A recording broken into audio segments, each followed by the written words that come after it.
O Estadão ontem resolveu fazer um editorial, hoje também outro. O de ontem foi falar aí do inquérito das fake news, né? 7 anos de exceção. E a tônica da imprensa tá curiosa, porque ela realmente vem aumentando quando você tá acostumado a ver os textos que o consórcio comenta, você vê que a régua tá subindo, dia após dia. Uma hora aí teremos, quem sabe, com fé em Deus, né? Uma busca e apreensão na sede do Estadão. Mas vai lá, né? 7 anos de exceção. O inquérito 4781, o notório inquérito das fake news, segue firme e forte às vésperas de completar inacreditáveis 7 anos de duração. E como apurou o Estadão, não há sinal de que será encerrado no horizonte conhecido. Boa. A investigação tornou-se tão ampla, obscura e resistente que este jornal já não descarta a possibilidade de, entre alguns anos, vir a publicar mais um editorial para marcar, quem sabe, o 10º aniversário da esdrúxula peça. Já virou... É o AI-5, é o AI-6, né? O inquérito é o AI-6. O Gilmar Mendes que foi pro AI-7. Afinal, para o Dom Pedro III, relator do inquérito, o tempo é detalhe, enquanto estiver em curso o que ele enxerga como guerra existencial contra os inimigos da democracia. Nesse interim, uma investigação que nasceu como resposta extraordinária a uma escalada igualmente atípica de agressões ao Supremo, se transformou num dos mais notáveis símbolos de sua própria deterioração institucional. Aí, aquele padrão, né? Você alimentou o monstro, você criou o monstro e agora você não sabe o que fazer com o monstro. Ele não quer mais voltar para a casinha. Se no momento de autuação do inquérito havia entre o quê? Os genuínos democratas deste país, né? Quando o inquérito começou, nós, os verdadeiros democratas, tinha uma preocupação legítima em resguardar um dos pilares da República contra as estocadas do então presidente Jair Bolsonaro e seus camisas pardas.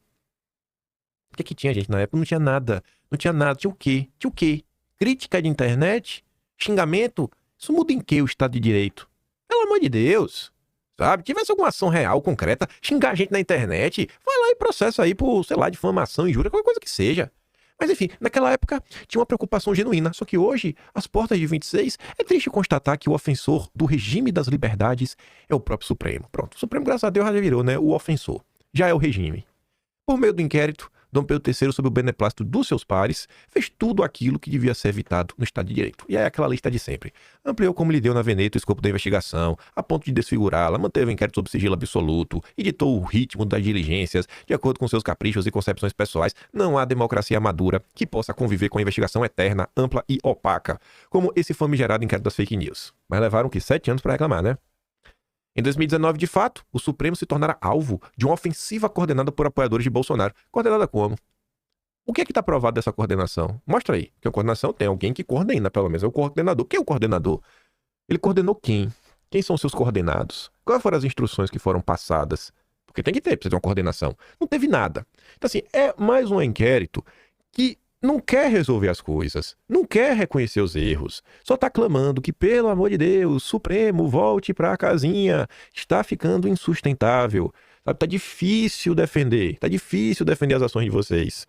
Ministros foram ameaçados publicamente, suas famílias foram hostilizadas, tentativas explícitas de constranger a atuação do tribunal como instituição republicana se tornaram rotina. Isso nunca aconteceu na história, né? Petista nunca xingou o juiz, Centrão nunca xingou o juiz, ninguém nunca xingou, ninguém nunca falou na internet nem nada, porque é o máximo que acontecia. Esse ambiente justificava uma reação institucional firme. Do jeito que foi feito? A corte entendeu à época que deveria se proteger de uma campanha que, ao fim e ao cabo, buscava inviabilizar o funcionamento do sistema de freios e contrapesos. Xingando na internet. Que seria o ápice aí das agressões. Aí vai deixar de funcionar porque a pessoa xingou na internet. Razão pela qual recebeu apoio deste jornal nesta mesma página. Mas ao longo desses quase 7 anos, o inquérito das fake news deixou de ser uma medida emergencial para se tornar um instrumento de poder pessoal de Dom Pedro III. E com isso, o Estadão jamais compactuou. Não é aceitável, sob quaisquer perspectivas, que o inquérito permaneça indefinidamente aberto. Tampouco se justifica que uma investigação tão importante permaneça sob sigilo, impossibilitando que a sociedade avalie seus contornos, decisões e eventuais ilegalidades.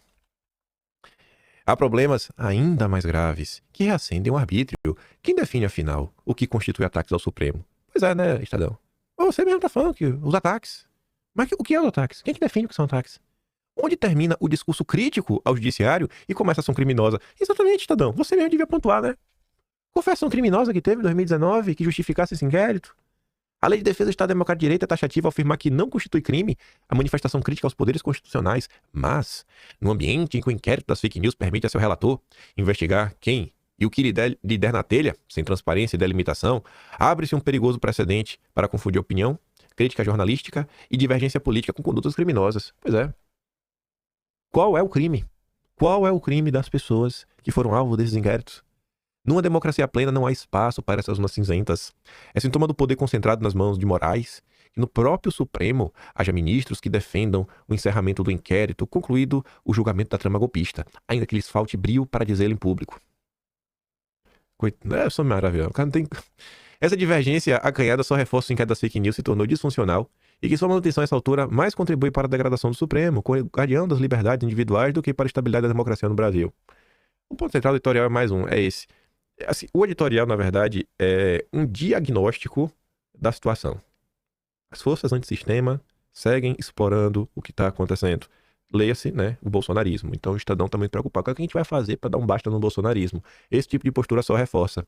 Em algum momento, o Supremo precisará admitir o óbvio. O que é o óbvio, né? O inquérito das fake news tem de ser encerrado. Investigações perpétuas, secretas e limitadas aviltam a mesma Constituição que a Corte deveria proteger.